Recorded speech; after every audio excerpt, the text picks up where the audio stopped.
Objection! Your Honor, the evidence clearly suggests that the witness isn't a ladder, but rather a stepladder. Objection! Tisk, tisk. The defense's dim-wittedness never fails to amuse me. This witness is as much a stepladder as the defense is a good attorney, both struggling to stand up under the weight of their own incompetence. Order! Order! Get me an order of fries, if you would please, bailiff. Anyway, you two need to stop fighting. It's not nice. Why can't we all get along? Your Honor, the defense requests the prosecution to stop being such a meanie bobini. Objection sustained. Prosecutor Ferris, stop being such a meanie bobini to the defense. My bad, Your Honor. I can't help that the defense's failures highlight my best qualities.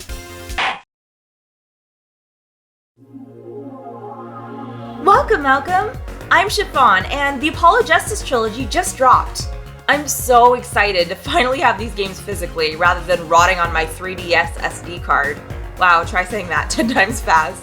Maybe I'll finally have people to talk about Spirit of Justice with. Before we begin, a huge shout out to Zilch and Overdose for providing the voices of Prosecutor Ferris and Judge Burrito. Go check them out in the description below. As a kid, I was the one who parents hated because I would show up at their house and be like, look at this cool Nintendo DS. It has 2 whole screens and a huge library of games. Now sold at Walmart, EB Games, and beyond. Nintendo DS, play wirelessly. Touching is good. I can't believe that was actually the slogan. I had to look that up. To my friends' parents, I apologize. And to Nintendo, you're welcome. I feel like I'm owed a royalty check or two. But my Ace Attorney obsession oddly started when my cousin bought an obscure DS game called Life Science Surgical Unit, and played it while I watched. I fell in love with it, even though it was a little bit too mature for us, but we turned out fine, so it's fine. As a kid, I had this logic that if I liked one surgery game, clearly I'd like them all, so I marched over to my local EB Games at the time and found a used game called Trauma Center Under the Knife, and a little game called Ace Attorney Justice for All. My mom, being the absolute GOAT as the kids might say, bought me both. I need to add my mom to that apology list. I fell in love with this game. The music, the visuals, the characters. It felt like I'd stumbled upon it by fate. Now there's an entire story about how this franchise sent me into a decade-long goose chase trying to get into law school, only to realize I like lawyer game because I like game, not lawyer. So it led me into game development instead, but that's a whole other story for another time. But what made me fall in love with this franchise to begin with? Let's get into it.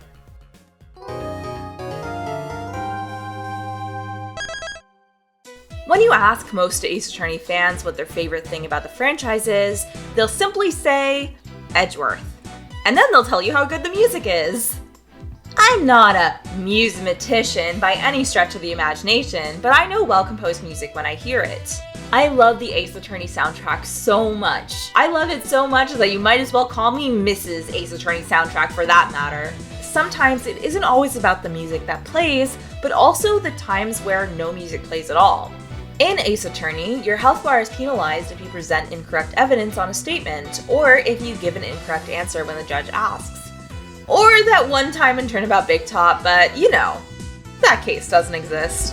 Objection! If you present evidence that isn't right, the music will continue as normal, giving the sense that you haven't had the breakthrough you had hoped. But if you do present the correct evidence... Objection!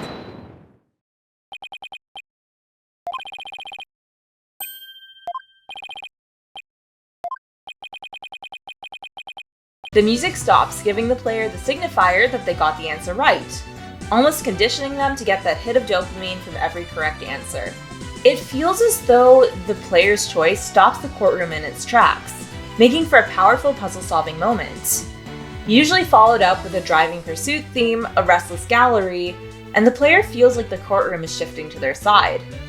Often, for Miles, they were just court roommates Edgeworth, to knock us back to reality with the autopsy report is outdated. The sound design goes a lot deeper than just the music though. Dual Destinies was the first major revamp of the game since the DS ports. From the interview Gekko Tensei 5, Sound staff to interview and commemorate its release, found on Gyakuten Saibon Library. Wow, that was a mouthful.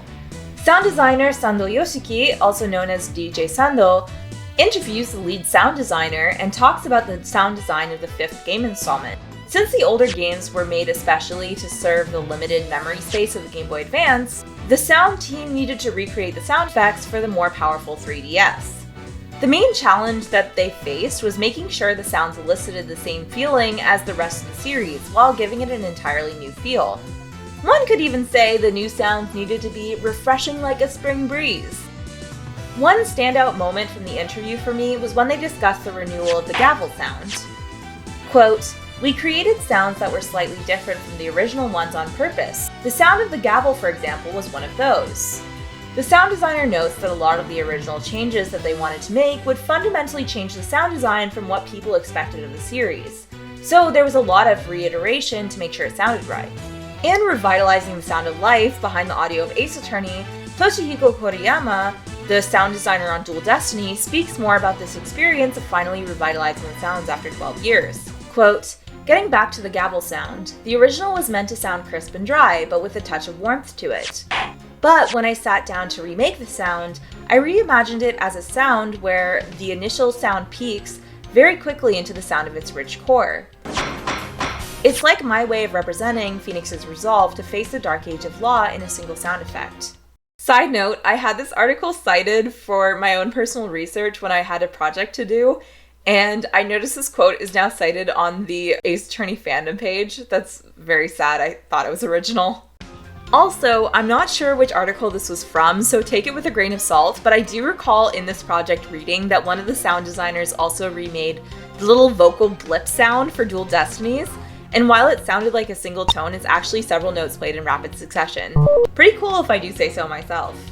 The voice actors in the original Ace Attorney games were simply the staff on both the original project and the translated versions. Dual Destinies and Spirit of Justice later pivoted to being professionally voice acted for both the court and anime-style cutscenes.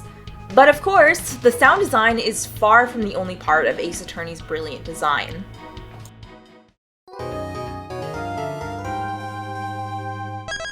Please bear in mind that we're heading into some major spoiler territory for both of the modern-day trilogies. Climb down this stepladder with caution. Whether it's revealing the true colors of a witness or watching a murderer break down, these reveals can be rather impactful and memorable.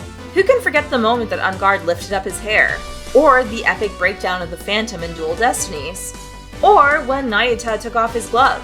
But sometimes spoilers are a lot more subtle than you'd expect. Adrian Andrews' smile, or even just mirrored Edgeworth. Somehow I like it more this way. But even still, not all impactful sprites need to be spoilers after all. In the Ace Attorney games, damage animations are used to indicate when someone is starting to feel like they're losing the battle. Seeing Franziska and Edgeworth sweat is always satisfying, but nothing struck me more than Nayuta from Spirit of Justice. Here's a little fun challenge for you. The next time you play a Spirit of Justice case with Nayuta as the prosecutor, count how long it takes until his damage animation actually plays. The designers at this point have realized how impactful a good prosecutor is in this situation. They made sure that the prosecution remains calm and collected throughout the entire case. That's also why characters like Clavier and Edgeworth are much more likable than other prosecutors, because while they're confident, they also show vulnerability. But nope, not our floating scarf man. He'll just hang out there. Just when you think that you've been cornering the prosecution this entire time, it pans over to see he is completely unfazed. It feels as though no matter what you do, he always has another ace up his sleeve. And that's why when you finally do see his damage animation, it leaves a huge impact. You finally broke him.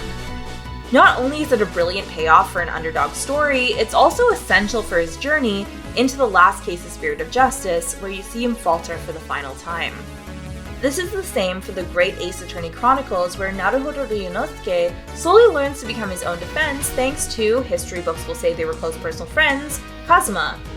At the very beginning of the trial, the iconic desk slam is a mere whimper in comparison to Kazuma's, which is a lot more confident. Naruhodo's expressions and glance back at his hands to see why it's not making the sound it's supposed to, accompanied by the weak desk slam, are used liberally throughout the first section of the game, only for him to finally slam the desk with more confidence as the case and subsequently the games go on, showing a huge progression of character. Similarly, in Dual Destinies, you see Apollo Justice in the prime of his Hot Topic era at the very beginning of the game, only to learn the significance later on. What's really neat about this is that we get to see Apollo in such a vastly different light. Chekhov's space-fired outfit, I guess. The graphical impact of the story is always going to be substantial, but how does that even hold up against the stories themselves? Well, let's jump into it.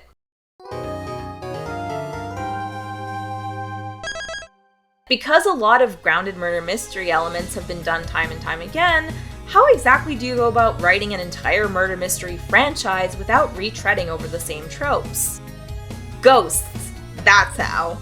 The original Ace Attorney trilogy was made by a notably small team.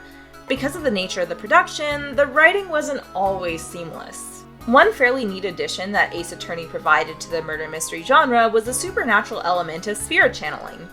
It gave a whole new layer to the game and allowed for more interesting story beats. Spirit channeling was used to present an impossibility to the mystery element. How could somebody be in two places at once? How could you see the final moments of somebody's life and for it to be wrong? Only to use the world building to bring the puzzle full circle. The first trilogy has many praises to its name, for good reason, but I feel that the Apollo Justice Trilogy also has a lot of really good merits that often get overshadowed. People hate change, and seeing Phoenix in the state he was in was devastating for a lot of fans, myself included. With this big change, it was up to Dual Destinies and Spirit of Justice to turn this case around, and by Jove did Apollo do just that.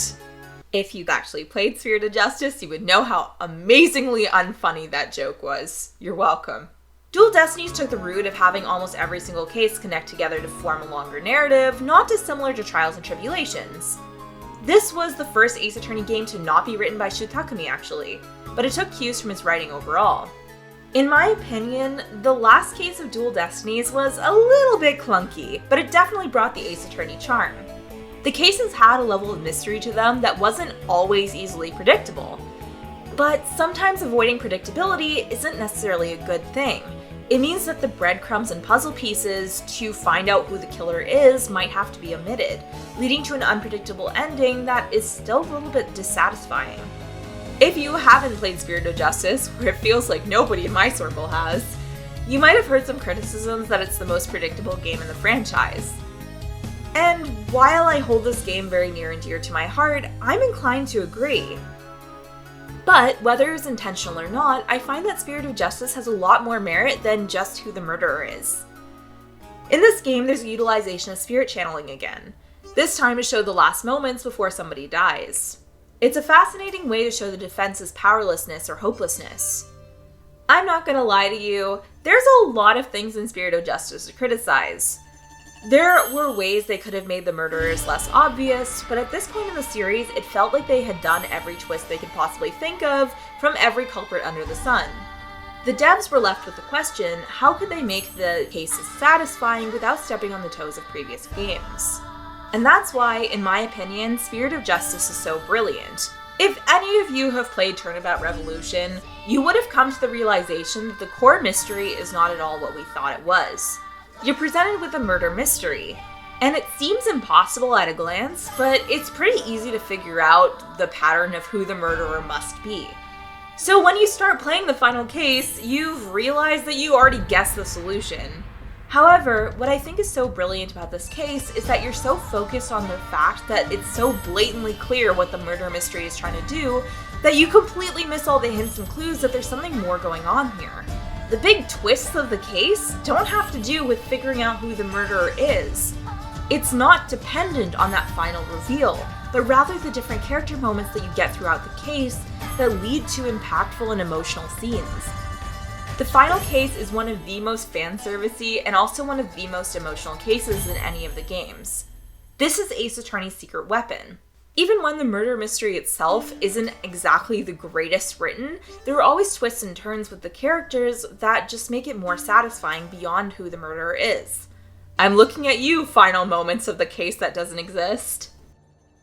Ace Attorney's story is not flawless, and it's okay if you can't get into it or if there are parts of it that you just can't get behind. I personally can suspend my disbelief enough that when Maya's thrown into jail a million times, I still feel the tension, but I can understand that can be really off-putting for some people. It's okay if you don't like the cases that I do, and vice versa. The bottom line is that Ace Attorney is a game that everyone's going to react to differently, and I hope that even when there are cases that don't tickle your fancy as much as others, that you're still able to enjoy the ride. Justice for All started it off, but every single game in this franchise inspired me to become a game developer, and I wouldn't be who I was today if it weren't for these games. Not only do I love the original trilogy, but I love the Apollo Justice Trilogy too, and I'm so happy to finally have it physically. I love the Great Ace Attorney. I love the spin-off games. All of the games are wonderful in their own right. Haha, get it? Phoenix Wright? Ace Attorney used to have the reputation of being the game that everybody heard of and nobody played, but now that narrative is shifting. When I was 12 years old, I didn't have anyone to talk about this game with, and I'm so happy that that's not the case anymore. It's a special franchise to me, and I hope that if you have picked up the games, or you plan to pick up the games, that you also get to share in the magic that I felt all those years ago.